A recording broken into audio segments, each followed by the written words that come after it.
Akkam jirtu qaqqaaliin ijoollee Oromoodha. Akkuma mata duree irratti dubbanne viidiyoo tokkoffaa irratti faayidan tiitoriyaalii afaan Oromootiin barsiisuudhaaf adda leekcharii tokkoffaa kan jalqabnu ta'a jechuudha. Isas jalqaba irratti faayidan tiitoriyaalii kan nu fayyadu appilikeeshina faayidan jedhamu siitaappii isaa install godhuudhaan kan jalqabnu ta'a jechuudha. Faayidan siitaappiin gosa lamaa jira. Faayidan 3 fi faayidan 2 kan jedhamu jira. Amma nuyi jalqaba kan install godhuudhaan itti fayyadamnu faayidan 2 sababni isaatis robot partii kan jedhamu fakkeenyaaf amma kan akka yuunivarsiitii saayinsii fi teekinooloojii Adaamaatti kan baratamu faayidan tiitoriyaaliin robot partii qaba. Robot partii saniif ammoo faayidanii nuti fayyadamuu qabnu faayidan 2 yookaan faayidan 2.7 jechuudha. Faayidaniin ammoo caalatti piroogiraamiingiidhaaf kan akka weeb diiveloppiidhaaf fi moobaayil aappiidhaaf kan nu fayyadu ammoo faayidan 3 dha jechuudha. Har'a ammoo faayidan tokko akkamittiin install goona robot partii fi introdakshinii isaa tokko tokko kan waliin ilaallu ta'a jechuudha. Amma kallattumaan gara viidiyootti isin dabarsa. Jalqaba irratti faayidan 2 kan jiru fooldarii kana jira. Fooldarii kana telegram chaanaalii irra kan isin kaa'uta. Liinkii isaa ammoo liinkii telegram chaanaalii viidiyoo diskiripshinii jala argachuu dandeessanii. Amma faayidan 2 kan jedhamu fooldara kana extract goona jechuudha. Asitti extract here kan jiru kana goona. Egasii yes to all kana dureen extract dureen jiru replace godina jechaa jira jechuudha. Si garaganii yoo gaddeemnu faayidan 2 kan jedhamu jira folder. Isa kana keessa faayidan 2.78 kan jedhamu siitaappii kana install godhuudhaan jalqabne jechuudha.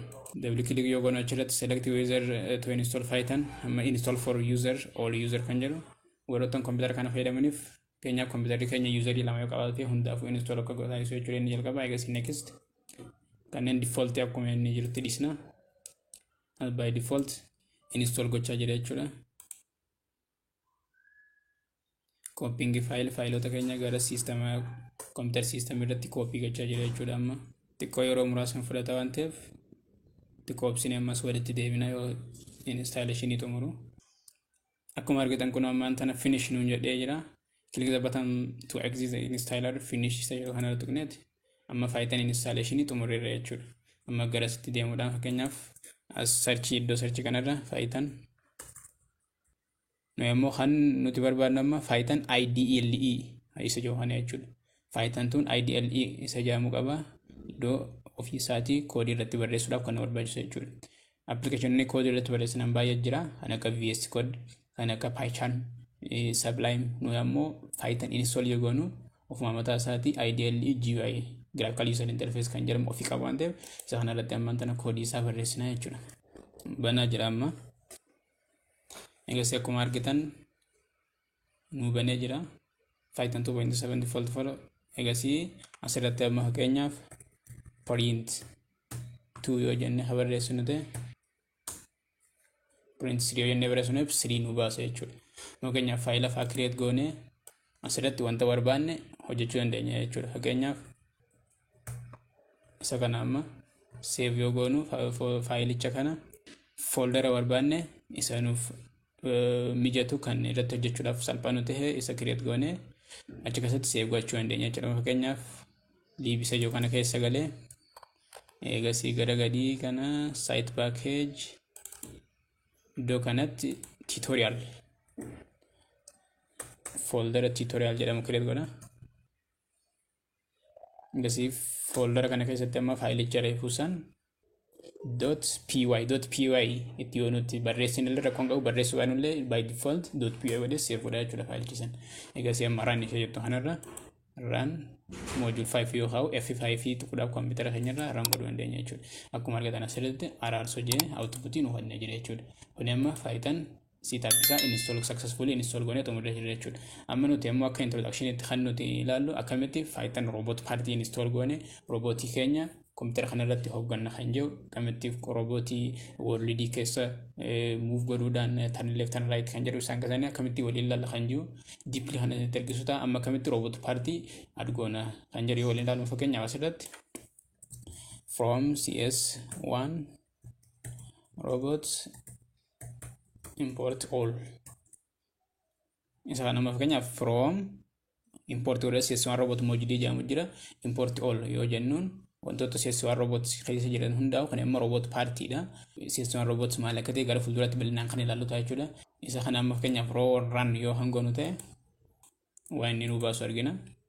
Akkana jechaa jira. No module namni CS1 robot. Moduliin CS1 robot jedhamu hin jiru jechaa jira. Kanaaf solution kana solve garuudhaaf jalqaba iddoo jalqaba faayila keenya san keessa hin deemne egasii module isaan jiru kana jira egasii isaan hunda isaatu copy goona jechuudha.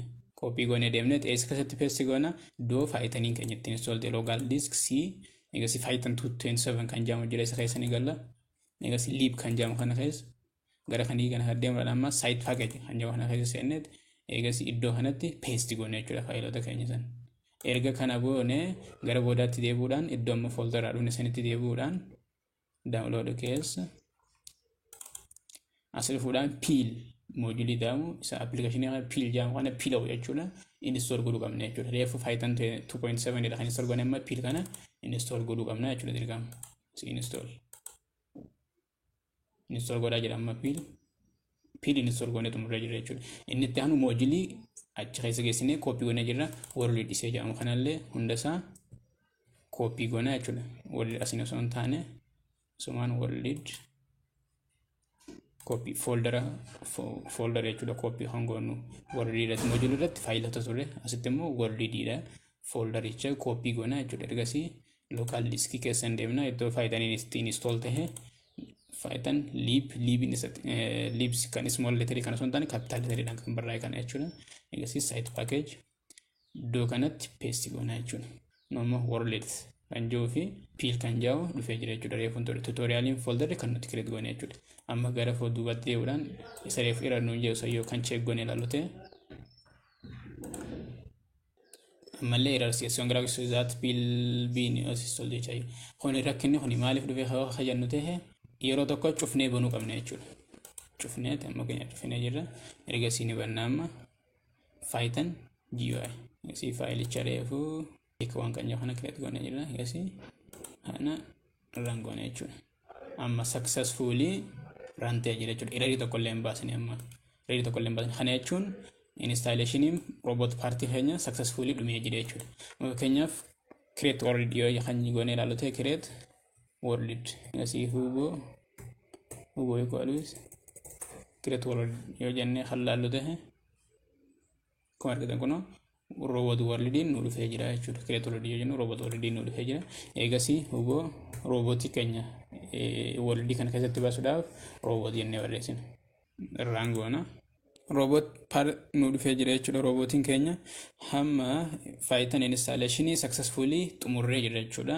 Akkamitti Python setup isaa install akka goone achi robot parallel fi robotii akkamitti install akka goone pillow module jedhamutti fayyadamuudhaan jechuudha. Kana fakkaata kunoo haala kanaan xumurree jira jechuudha. Lecture itti aanu keessatti akkamitti robot party kana introduction isaatii fi robotii akkamitti world kana keessa oofne Python basic course akkamitti concept isaa qaban hanjoo kan waliin ilaallu ta'a jechuudha. Viidiyoon irraa qabadde kana fakkaata. Taniif galatooma. Channel keenya subscribe godhuun dagatina. Hanga lecture itti aanu wal arginutti nagaatti.